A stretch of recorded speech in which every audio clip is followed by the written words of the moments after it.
ஒரு சிறிய நகரத்தின் மையத்தில் சாகச புத்தகங்களால் நிரப்பப்பட்ட உயரமான அலமாரிகளைக் கொண்ட ஒரு பழைய நூலகம் இருந்தது. நூலகம் எப்போதும் அமைதியாக இருந்தது. பெரும்பாலான குழந்தைகள் உள்ளே புத்தகங்களை படிப்பதை விட வெளியே விளையாடுவதையே விரும்பினர்.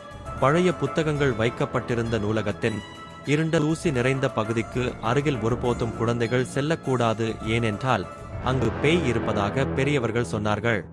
ஒரு மழைக்கால மதியம் பேய்களை பற்றி அறிய ஆர்வமுள்ள 3 நண்பர்கள், எல்லா, பென் மற்றும் லியாம், நூலகத்தின் அந்த பகுதியை ஆராய முடிவு செய்தனர். அங்கு வசிக்கும் ஒரு ஃப்ரெண்ட்ஷிப் பேயை பற்றிய வதந்தியை கேள்விப்பட்டிருந்தனர். அது உண்மையாக என்பதை கண்டுபிடிக்க அவர்கள் உறுதியாக இருந்தனர். அலமாரிகள் வழியாக அவர்கள் நடந்து சென்றபோது அவர்கள் அந்த நூலகத்தின் இருண்ட பகுதிக்கு வந்தனர். இங்கே காற்று குளிர்ச்சியாக இருந்தது. விளக்குகள் கொஞ்சம் மின்னின. திடீரென்று அலமாரிகளில் ஒரு மென்மையான குரல் எதிரொலித்தது. ஹலோ, யாராவது இருக்கிறார்களா? பென் மற்றும் லியாம் ஆகியோர் உடனே திரும்பி பார்த்தனர். அவர்களின் இதயம் பயத்தால் வேகமாக துடித்தன. ஆனால் ஓடாமல் அவர்கள் தைரியமாக சத்தம் வந்த ஒரு பெரிய புத்தக அலமாரியின் அருகில் அவர்கள் நடந்து சென்றனர். அவர்கள் அலமாரியை அடைந்ததும் தரையில் இருந்து சற்று மேலே மிதக்கும் பெரிய கண்களை கொண்ட அமைதியாக சிரித்துக் கொண்டு இருந்த குட்டி பேயை கண்டார்கள். பயப்படாதே என்று பேய் சொன்னது.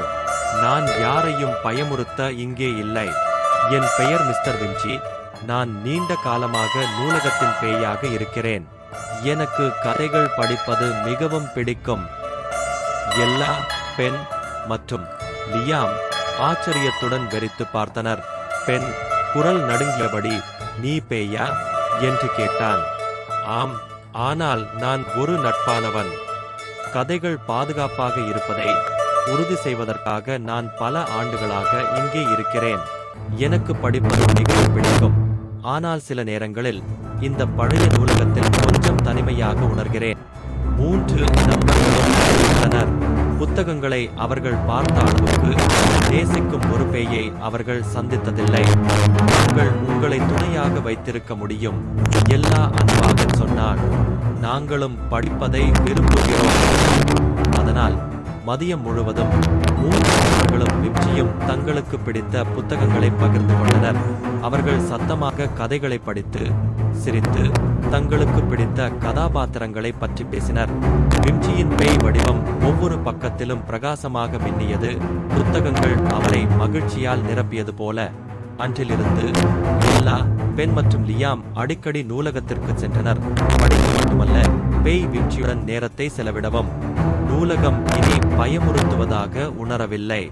மாறாக நட்பு பேயின் உதவியுடன் கதைகள் உயிர் பெற்ற ஒரு மாயாஜால இடம் போல் அது காட்சியளித்தது.